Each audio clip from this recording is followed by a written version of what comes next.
പണ്ട് നമ്മുടെ വിനീത് ശ്രീനിവാസൻ പറഞ്ഞ പോലെ കേരളത്തിന്റെ ഭംഗിയാണെങ്കിൽ അത് പാലക്കാടാണ്. ഗ്രാമഭംഗിയാണെങ്കിലും പ്രകൃതി ഭംഗിയാണെങ്കിലും പാലക്കാടിനെ വെല്ലാൻ കേരളത്തിൽ വേറൊരു ഗ്രാമമോ ഒരു ജില്ലയോ ഇല്ല. എല്ലാ ജില്ലയ്ക്കും അതിൻ്റെതായ പ്രത്യേകതകളുണ്ടെങ്കിലും കേരളത്തിന്റെ ഭംഗി എന്നും നിലനിൽക്കുന്നത് നമ്മുടെ പാലക്കാട് എന്നുള്ള അഭിമാനത്തോടെ പറയുന്ന ഒരു പാലക്കാടുകാരനാണ് ഞാൻ. അപ്പോൾ ഈ ഒരു അഭിമാനം എല്ലാവരിലേക്കും എത്തിക്കുക എന്നുള്ളതാണ് ഈ ഒരു വീഡിയോയുടെ ലക്ഷ്യം. ഇത് ഞങ്ങൾ ഒരു ദിവസം കൊണ്ട് പാലക്കാട് ഒന്ന് കറങ്ങിയ ഒരു വീഡിയോ ആണ്. ഒരു ദിവസം കൊണ്ട് പാലക്കാടൻ ഭംഗി എല്ലാവരിലേക്കും എത്തിക്കാൻ പറ്റില്ല എന്ന് എനിക്കും നേരം പോലെ അറിയാം.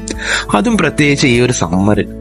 ഞങ്ങൾ രാവിലെ നേരത്തെ തന്നെ തുടങ്ങിയ ജേണി ആദ്യമായി എത്തിയത് നമ്മുടെ സ്വന്തം കൊല്ലങ്ങോടാണ്. കൊല്ലങ്ങോട് എന്ന് പറയുന്നത് വളരെ മനോഹരമായ ഒരു ഗ്രാമപ്രദേശമാണ്. പാടങ്ങളും കുന്നുകളും അങ്ങനെ എല്ലാ തരത്തിലുമുള്ള ഒരു ഗ്രാമപ്രദേശം.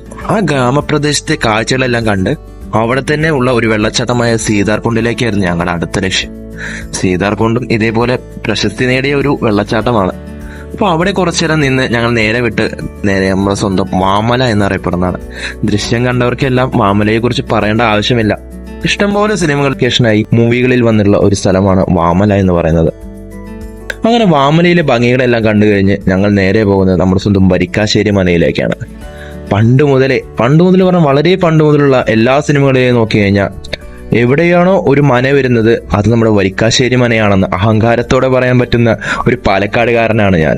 ഒരു ദിവസം കൊണ്ട് കണ്ടു തീർക്കാവുന്നതിൽ മാക്സിമമാണ് ഞങ്ങൾ ഇന്ന് കണ്ടു തീർക്കുന്നത്. പാലക്കാട് ഞാൻ പറഞ്ഞു, ഒരു ദിവസം പോയിട്ട് ഒരു മാസം നിന്നാലും നമുക്ക് കണ്ടു തീർക്കാൻ പറ്റില്ല. കാരണം അത്രയും മനോഹരിയാണ് ഞങ്ങളുടെ പാലക്കാട്.